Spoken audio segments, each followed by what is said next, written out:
Hi everyone. It's time for today's video based on New York Times connection game. It's basically a game where you create four groups of four words from 16 given words. You have seen the thumbnail, so you know what the first group we are discussing is. Watch to the end of this video, and I will also tell you the other three groups of four words, what each word means, and what they have in common. The following are all slang for friend. So bud, I probably did a video on this. Bud means, bud's short for buddy, and buddy means friend, like you're my bud. Now, buddy is a good thing. You call somebody a buddy. Okay, that's your buddy. That's great. But if you're not, familiar with somebody and they don't like you or like they're hostile to you, then buddy, step away, buddy, or go away, buddy. There, that buddy is not good. Okay. Now, bud itself, short for buddy means slang for friend, but bud also can be a verb. And it's a verb, it means to kind of open up, like a flower is budding, right? Like our friendship is budding. Budding is something that slowly growing, slowly blooming. Another word for budding is blooming. In that sense, bud means the tiny little flower, like, or tiny little thing, right? Bud, blossom. So something that, you can destroy something in the bud that not let it happen, right? The next one for slang for a friend is chum. Now, chum doesn't have a lot of meanings. Chum mainly means friend. And then chummy, don't get too chummy with that person. That means that don't be very informal and things like that. He was being very chummy with me. And chum, it's usually a friend, but when you chummy with somebody, don't get too chummy with him. As in, don't become too friendly too fast. It could be dangerous. This person could be not reliable. Another slang for friend is mate, right? Mate he's my mate, he's my buddy, he's my friend, he's my chum, mate. So how's your day going, mate? As in, how's everything going with you, mate? Friend, I'm doing great, mate. Mate, friend, bud. Then have to verb to mate, that means that a couple mates, or a female horse and a male horse mate. They mate, they get together, they have relations, right? That's to mate. So that's one, to mate, and then his mate, his friend. But to mate means to get together, relations. Then the slang for friend is pal. How's it going, pal? Friend. Right? Pal, bud, chum, PayPal is coming from that, right? PayPal. I know we used to have a million years ago when we had letters and we used pen and paper, we had pen pals, right? So now we don't have pen pals because we don't use a pen, but pal means, friend. And I think palling it up means to be friendly with somebody. Okay, so slang for friend is bud, chum, mate, and pal. Hey there, friend. Nice to meet you. I am Hamid. Sorry for the interruption.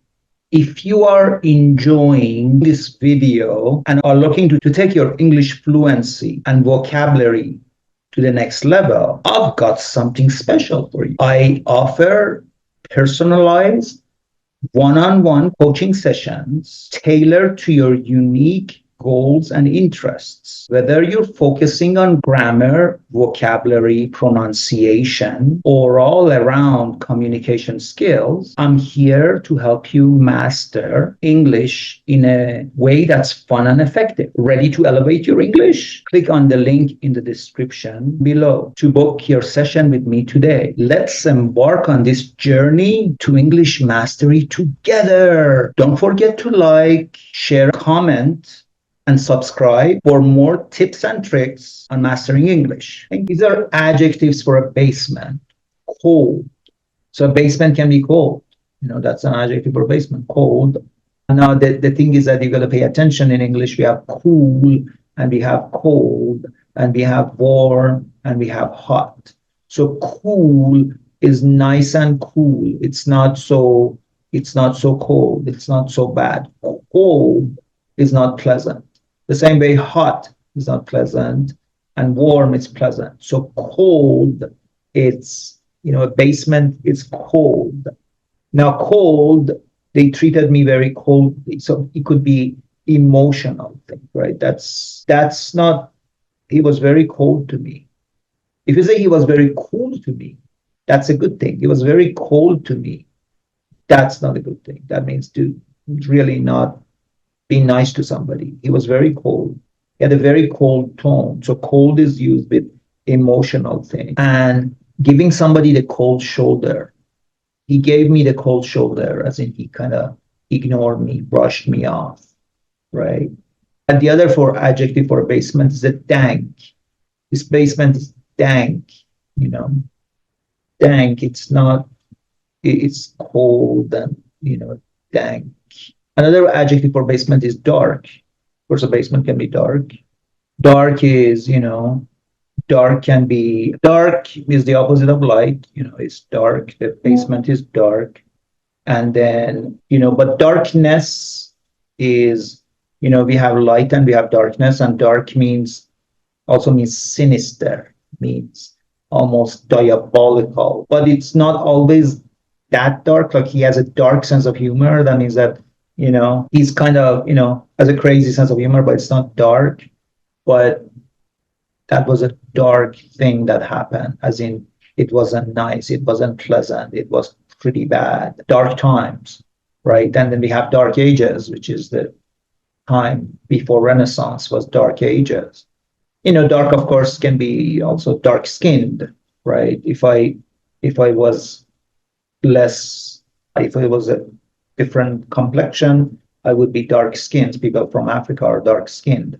So dark can be not light, and also dark can be skin. And dark is a quality of basically an adjective, and dark can be like dark brown, right? Dark red, dark green. Any color can be dark, and it's less light. And the last one, adjective for basement, is musty. Something is musty.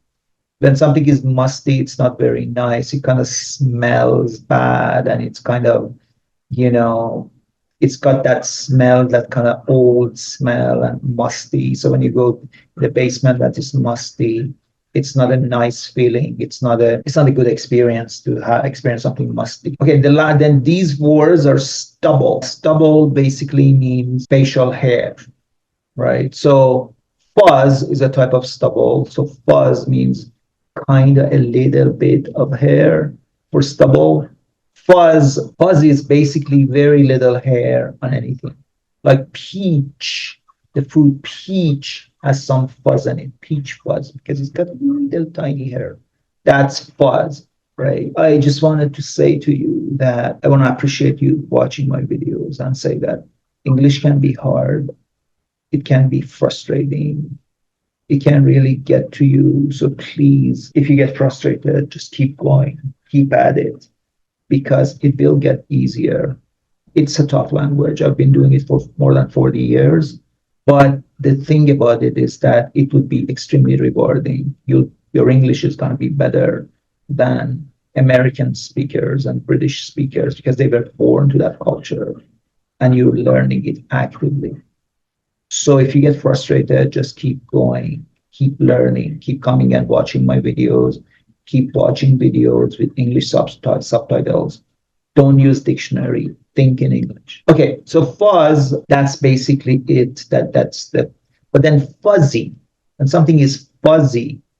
Fuzzy means clear or not crisp and not clear. I have a fuzzy memory of that night when I met him.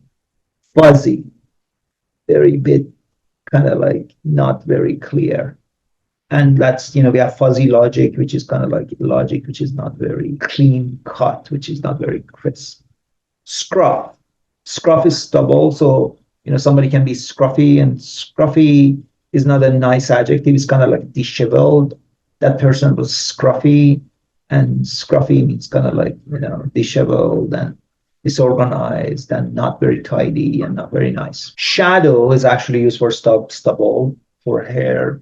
We call it a 5 o'clock shadow. Like, if a man has tiny bit of stubble for like a couple of days, that's like a 5 o'clock shadow, we call that. Now, shadow, of course, we have light and we have shadow. And shadow is, when you put in front of light, the shadow falls down. Now, be very careful. Shadow is usually from a thing, right? A thing has shadow. But shade is more of a common thing.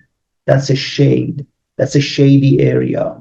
If you say something is shady area, that means that it's nice and it's got a lot of shade. But then you can also throw shade at somebody. And when you throw shade at somebody, that means that you steal their thunder, you say bad things about them. That's, to throw shade at somebody. Now, shadow, as I said, shady means that, but then you can have a shady character. And if a character is shady, that means that they're not up and up. They're not very honest. They're shady. They're sketchy. But shadowy means that organization is very shadowy. It's very hidden. That's a shadowy character there. Like you don't know really what's going on. Shadowy means kind of hidden. And then, so shadow is also in psychology, you have a light part of you and a dark part of you and a shadow part of you. And the shadow part of you is a part of which you're unaware. You don't know what your shadow does. Your shadow that's why we have shadow work.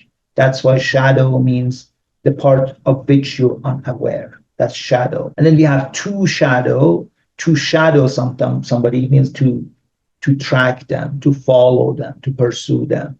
So when you pursue somebody, when you follow somebody, you're shadowing them. But also you can shadow, when I'm teaching you, you're shadowing, you're going step by step where I go. That's shadow. Another stubble is whiskers. Now, whisker is usually this area of a man that, long hair that comes and like, I don't know, in Middle Ages, we had these long whiskers. So that's a whisker. Of course, a cat has whiskers, right? Like that, those are also whiskers. But for men, whiskers are here. And then whisker is to whisk somebody away, as in he just whisked her away, kind of like took her away. Whisk, and that means like took her off her feet or something, swept her off her feet, whisk her away. Whisk also means to mix something, like with a mixer or something, and that you're whisking the mixture for like making cake or something. The last group is collection of money, fund. Now, fund means, I don't have the funds. Do you want to go to, I don't know, Italy next year? I don't have the funds. I don't have the money. Now, so funds, usually use funds. You don't use fund single. You use funds as plural for saying money. So I don't have the funds.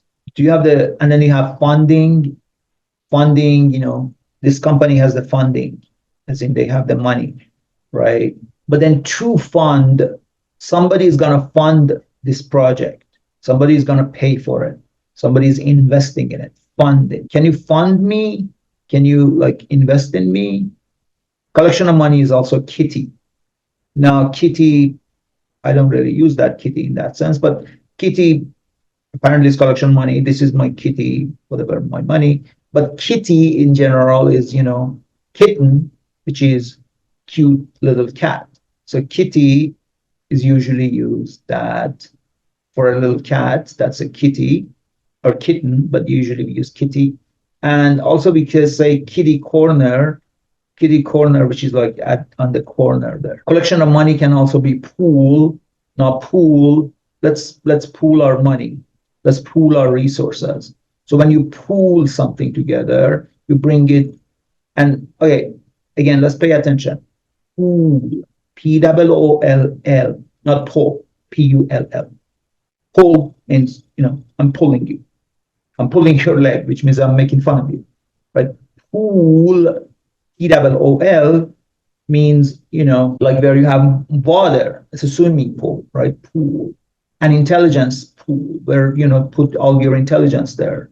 So pool is usually putting things together so you can take from them. Let's pool our resources. Let's pool our funds.